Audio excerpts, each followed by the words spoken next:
ينفرق بين الرغبه والرغبه. لكن السؤال بقى اللي حاول المدعين بالحق المدني المصادره، هل يستطيع المتهم في هذا السن المتقدمه 80 سنه مواليد 46، انا اعتذارا للسيدات الموجودين، يحصل له انتصاب بعلاج كامل لطفل صغير؟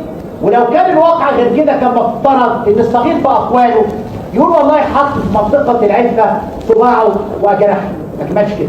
ودي مساله ما كانش القصد ان احنا نقدم التقرير ان نتنصل ونقول اكشفوا عليه هو ينفع يحصل له انتصاب او عدم، مش ابدا، مش ده الكلام. لكن حديث الدعوه لهذا المتهم طبيعه الحال في 80 من عمره، يمكن مدعين بالحق المدني يركزوا اكثر من مره في دفاعهم انه قاعد في السن في 80 من عمره، وانه ارتكب الجريمه وهو رجل على بينه وبين القبر خطوات. اهلا بكم في قناه حكاوي الغلابه.